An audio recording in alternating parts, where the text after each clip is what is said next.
Le CERDOTOLA, c'est la dernière institution à intervenir. Après quoi? Je suis directeur de la valorisation et des productions au CERDOTOLA. Donc, concernant les festivals, je parle d'abord du fait que tout peuple ou toute communauté, quelle que soit sa taille, a une histoire dont elle est fière et qu'elle cherche à tout moment à célébrer. Cette histoire peut être une parenthèse de la vie qui est heureuse ou même malheureuse, mais qui, de manière générale, reste dans la mémoire donc, de cette population. Et c'est de cette façon que beaucoup de festivals naissent, donc du fait des initiatives des associations ou des communautés locales qui veulent célébrer ces moments-là, ne pas les laisser en souvenir ou dans des images, mais concrètement revivre ces moments. Donc, ces festivals témoignent donc d'une ressurgence, d'un désir de partage et de multiplication donc, de ce souvenir. On note donc que quand un festival naît, il naît avec des objectifs et des buts à atteindre. Ça veut dire qu'il y a un impact escompté pour cette action. Certes, les festivals sont des moments festifs aussi, mais ils ne doivent pas se limiter à cet aspect festif, ils doivent aller plus loin, laisser des traces. Donc c'est de ce côté-là qu'on pense, ou que je pense aborder ici, la question des impacts donc, des festivals patrimoniaux. C'est vrai, ils sont nombreux à travers leur forme, ils représentent les différents arts esthétiques culturels, mais ils sont aussi différents quelquefois par leur taille, par leur lieu d'organisation ou simplement par leur programmation. Mais un fait commun à tous ces festivals, c'est qu'ils célèbrent la mémoire. C'est également des moments de fierté pour les communautés qui les organisent. Et ils ont toujours cet aspect festif. Et nous avons vu comment, de jour en jour, je l'ai dit hier dans mon intervention, que les statistiques des festivals croissent. Mais cela ne va pas sans problème ni difficulté.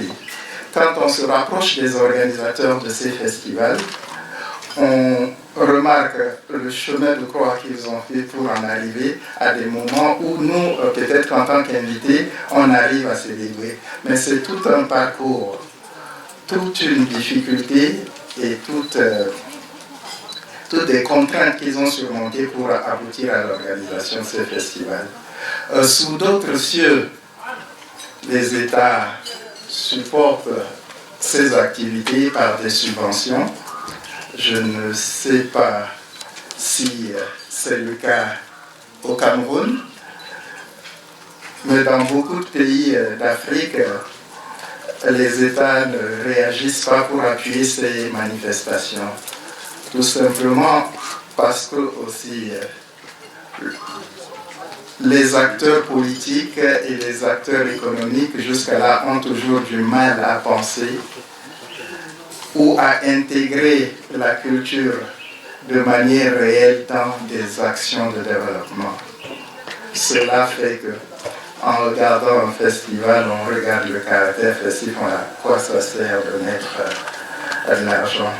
Et très souvent, donc, les organisateurs se replient sur donc, la mobilisation des fonds des élites, des appels aux annonceurs, quelques coups de main aux mécènes et beaucoup de parts de bénévolat.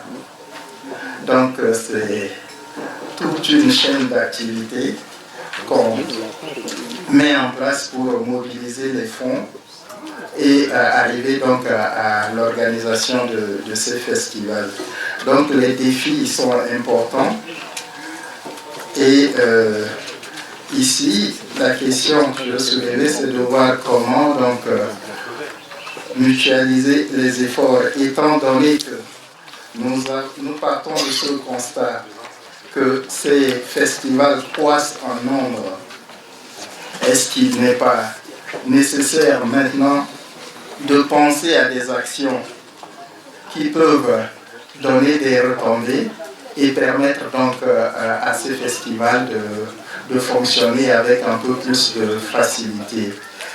Quand on parle des retombées, par exemple, des festivals, ça fait partie donc des impacts. Un festival, en dehors de l'existence même, à la fin, doit pouvoir mettre en place une action concrète, que ce soit un monument qu'on restaure, que ce soit un musée qu'on renforce, ça peut même être des actions sociales qu'on met en place. Et en faisant ça, on intègre l'action dans le cadre d'un plan de développement local et ça amène dans ces politiques ou ces acteurs économiques qui doutent encore donc de la place de la culture dans le développement à se rendre compte de plus en plus que l'action qui est menée contribue bel et bien donc, aux activités de développement du pays. En dehors de ça, il y a des impacts économiques directs construire des festivals. Quand il se passe quelque chose dans un pays, dans un lieu comme c'était le cas, ou comme c'est le cas actuellement à Batoufan, on sent que l'activité économique locale est dynamisée, que ce soit par le taux d'occupation des hôtels, la vente des commerçants, tout ça. Donc, ça apporte quelque chose à l'économie locale. Il y a également des impacts médiatiques qui sont à considérer. Tout le monde dit, hier on a parlé du festival de Batoufan à la CRTV. C'est déjà une action qui donne un éclat, qui apporte une certaine renommée à Batoufan. Parce que quand le nom retentit, le rejaillit plusieurs fois, ça met également les festivaliers en confiance. Quand aujourd'hui on te demande d'aller dans un lieu où tu n'as jamais entendu le nom, tu hésites toujours. Mais si c'est un nom que tu as déjà l'habitude d'entendre plusieurs fois, on dit d'aller, tu vas cœur ouvert comme si c'était un point que tu connaissais déjà. Donc cet impact médiatique est également important. Mais du point des enjeux et défis, je crois qu'il serait aussi bon pour nous ici de réfléchir sur la manière même où nous conduisons nos festivals, puisqu'ils deviennent de plus en plus nombreux. Il est question de voir comment nous organiser pour en rendre le poids plus léger. Hier, nous avons vu tout ce que représente la logistique pour l'organisation de l'ouverture. Les stades, les hangars, les véhicules pour transporter les gens, la sonorisation, tout ça représente un coût. Et aujourd'hui, si le même festival se déplace 200 km, 100 km plus loin, il faut encore renouveler ces mêmes investissements. Or, il y a moyen de mutualiser un certain nombre de choses de manière à en alléger le poids sur les porteurs de l'initiative.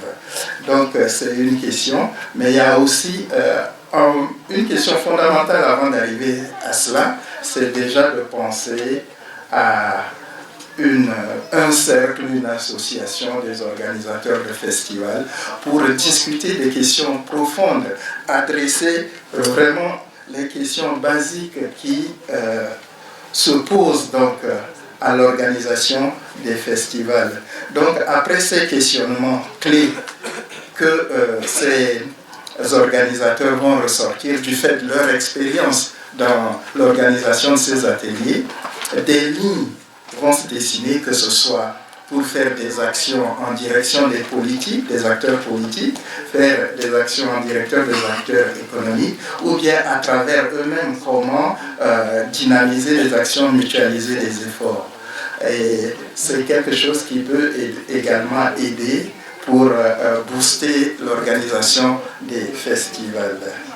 Donc, la dernière chose, la plus importante aussi, c'est que nous sommes dans un monde dirigé par l'économie. Tout ce qui se fait. Aujourd'hui, tu vas dans une banque demander quelque chose assez souvent, c'est sur la base des statistiques qu'on te juge. On te demande quel est l'impact financier, quel est le rapport de cette activité avant de donner quelque chose. Et cela doit nous amener à penser de plus en plus à mettre en place nos bases statistiques. Aujourd'hui, nous avons organisé quelque chose. Combien de gens étaient là? Combien sommes-nous? Combien on a dépensé? Quelles sont les différentes retombées? Que cela soit consigné à la prochaine. Ça nous permet d'ailleurs nous-mêmes de faire une auto-évaluation, de mesurer notre avancée dans l'initiative que nous avons mis en place.